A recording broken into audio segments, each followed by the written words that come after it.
दोस्तों, आज मैं आपको जो कहानी सुनाने जा रही हूँ, ये कहानी है पेड़ पर जादुई सोने चांदी के लहंगे के घर की। तो चलिए दोस्तों, देखते हैं आज की ये कहानी। एक गांव में शनाया नाम की एक लड़की रहती थी। उसकी माँ एक बहुत बड़ी जादूगरनी थी, लेकिन वो बहुत ही अच्छी और नेक दिल की औरत थी। वो हमेशा दूसरों की मदद करती थी और अपने जादू का प्रयोग हमेशा दूसरों की मदद के लिए ही करती थी। एक दिन गांव की एक बूढ़ी औरत उनके पास आती है और बोलती है, बिटिया, मेरी बेटी की शादी है बेटा। मैं बहुत गरीब हूँ बिटिया, मेरी थोड़ी सी मदद कर दो। ठीक है बुढ़िया माँ, आप बिल्कुल चिंता मत कीजिए, मैं आपकी मदद जरूर करूँगी। इतना कहकर वो अपनी जादुई छड़ी से सोने के ढेर सारे सिक्के प्रकट करती है। बेटा, तूने मुझ गरीब की बहुत मदद की है, ऊपर वाला तेरी सारी इच्छाएं पूरी करेगा। इतना कहकर वो बुढ़िया वहाँ से चली जाती है। ये सब करते हुए शनाया अपनी माँ को देख लेती है। शनाया सीधा अपनी माँ के पास जाती है। माँ, आप अपने जादू से हमेशा दूसरों की मदद करती हो, आप मेरी भी मदद कर दो माँ। जरूर बेटा, बताओ क्या चाहिए तुम्हें? माँ, आप इतनी बड़ी जादूगरनी हो, मुझे भी थोड़ा जादू सिखा दो ना। बिटिया, तुम्हारी अभी पढ़ाई की उम्र है, इसीलिए मन लगाकर अपनी पढ़ाई पर ध्यान दो। जब तुम बड़ी हो जाओगी, मैं जादू तुम्हें तब सिखाऊंगी। अभी तुम ये सब नहीं सीख पाओगी बेटा। आप सीधा सीधा बोल दो ना माँ कि आप मुझे जादू सिखाना ही नहीं चाहती। इतना कहकर शनाया जोर जोर से रोने लग जाती है। उसकी माँ उसे रोता हुआ देखकर दुखी हो जाती है। रोना बंद करो बेटी, तुम्हें जादू सीखना है ना, मैं जरूर सिखाऊंगी, लेकिन एक शर्त पर। अगर तुम मुझसे वादा करो कि कभी भी तुम अपने जादू का गलत इस्तेमाल नहीं करोगी और हमेशा अपने जादू को दूसरों की मदद के लिए ही उपयोग करोगी। ठीक है माँ, मैं हमेशा दूसरों की मदद के लिए ही अपने जादू का इस्तेमाल करूँगी, कभी भी गलत इस्तेमाल नहीं करूँगी माँ, मैं आपसे वादा करती हूँ। ठीक है बेटा, अब तुम तैयार होकर स्कूल जाओ। स्कूल से आने के बाद मैं तुम्हें थोड़ा जादू सिखाऊंगी। शनाया खुशी खुशी अपने स्कूल चली जाती है और मन लगाकर पढ़ाई करने लगती है। स्कूल से आने के बाद उसकी माँ उसे जादू सिखाती है। इसी तरह काफी दिन बीत जाते हैं। शनाया अब थोड़ा बहुत जादू करना सीख चुकी थी। एक दिन स्कूल में, अरे शनाया, तुम्हारी माँ तो इतनी बड़ी जादूगरनी है, पूरे गांव की मदद करती है, तुझे भी तो थोड़ा बहुत जादू आता ही होगा ना? हाँ हाँ, और नहीं तो क्या, थोड़ा क्या, मुझे तो बहुत सारे जादू आते हैं, लेकिन मेरी माँ ने बिना वजह जादू का इस्तेमाल करने के लिए मना किया है। अरे, हम तुझसे कोई काम नहीं करवा रहे, लेकिन तू छोटा मोटा तो जादू दिखा हमें। सभी बच्चे जिद करने लगते हैं। शनाया प्लीज दिखा ना, शनाया जादू दिखा ना प्लीज। शनाया दिखा ना जादू, दिखा ना शनाया। शनाया दिखा ना शनाया। अच्छा ठीक है, रुको तुम सभी, मैं तुम्हें जादू दिखाती हूँ। शनाया अपनी जादुई छड़ी घुमाकर सभी बच्चों के लिए कपकेक प्रकट करती है। ये लो, ये सभी कपकेक सिर्फ तुम्हारे लिए, खा लो तुम सभी। सभी बच्चे कपकेक देखकर बहुत ही ज्यादा खुश हो जाते हैं और शनाया के लिए तालियां बजाते हैं। तभी एक लड़की बोलती है, शनाया, एक और जादू दिखा ना, ये बहुत अच्छा जादू था शनाया। शनाया अपनी जादुई छड़ी से एक लड़की को गायब कर देती है और थोड़ी देर बाद उसको वापस ले आती है। सभी बच्चे ये देखकर तालियां बजाने लगते हैं और शनाया की बहुत तारीफ करने लगते हैं। उसी की क्लास में एक माया नाम की लड़की पढ़ती थी। वो हमेशा दूसरों को देखकर सिर्फ जलती ही रहती थी। ऐसा भी क्या जादू कर दिया इसने, सभी बच्चे इसी के गुण गा रहे हैं। देखना, मैं इससे भी बड़ी जादूगरनी बनूंगी।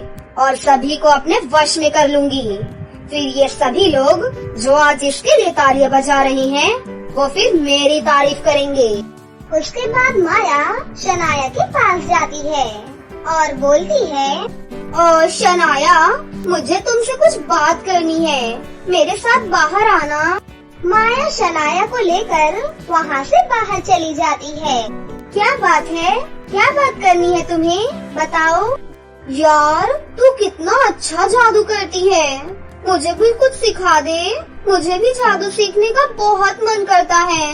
मैं भी एक बहुत बड़ी जादूगरनी बनना चाहती हूँ और तेरी माँ की तरह मैं सब लोगों की मदद करना चाहती हूँ। मुझे भी जादू सिखा ना शनाया।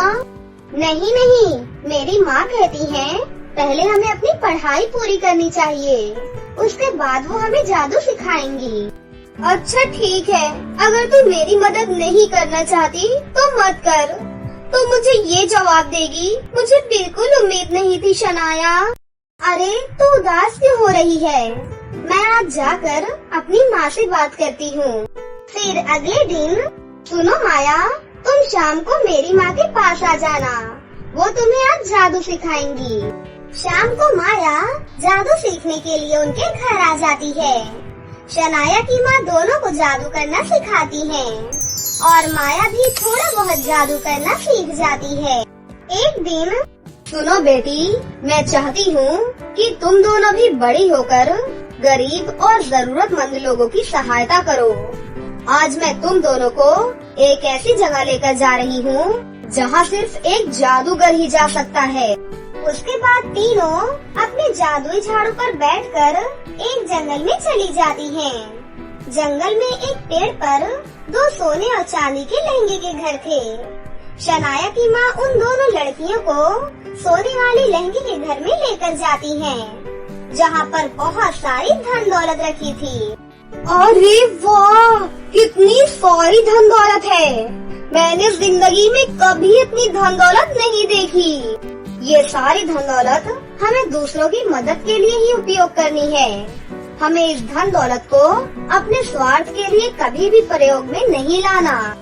उसके बाद शनाया की माँ उन दोनों लड़कियों को जादुई चांदी के लहंगे के घर में ले जाती है। उस घर में एक बहुत बड़ी जेल थी। अगर कोई भी जादूगर अपने स्वार्थ के लिए जादुई सोने के लहंगे के घर से धन दौलत लेकर चला जाता है और उसका इस्तेमाल करता है, तो ये चांदी का लहंगा घर उसे तुरंत सजा देता है और उसकी सजा से हमें कोई नहीं बचा सकता। इसीलिए तुम दोनों जादुई सोने के लहंगे घर की दौलत सिर्फ गरीब और जरूरतमंद लोगों की सहायता के लिए ही करना। आप बिल्कुल चिंता मत कीजिए माँ, हम बिल्कुल ऐसा ही करेंगे। हम हमेशा इस धन दौलत का उपयोग दूसरों की सहायता के लिए ही करेंगे। उसके बाद तीनों अपने जादुई झाड़ू पर बैठकर वापस अपने घर चली जाती हैं। वहीं माया उस जादुई सोने के लहंगे के घर के बारे में सोच रही होती है। अरे भाड़ में गया ये जादू वादू। अगर मेरे पास ये जादुई सोने के लहंगे की धन दौलत आ जाए तो मैं दुनिया की सबसे अमीर इंसान बन जाऊंगी। मेरे पास पावर होगी, मेरे पास पैसा होगा और दुनिया मेरे सामने झुकी ही रहेगी। अब मैं जल्दी से जाकर वो सारी धन दौलत उठा कर लाती हूँ। माया जादुई झाड़ू पर बैठकर फिर से सोने के लहंगे के घर के पास चली जाती है और उसके अंदर जाकर सारी धन दौलत इकट्ठी करने लगती है और अपना थैला लेकर वहाँ से भागने लगती है। माया को ये करते हुए जादुई चांदी का लहंगा घर देख लेता है। ठहर जा लड़की, इतनी आसानी से नहीं भाग सकती तू। तूने लालच में आकर सारी धन दौलत अपने पास रख ली है, तुझे इसकी सजा जरूर मिलेगी।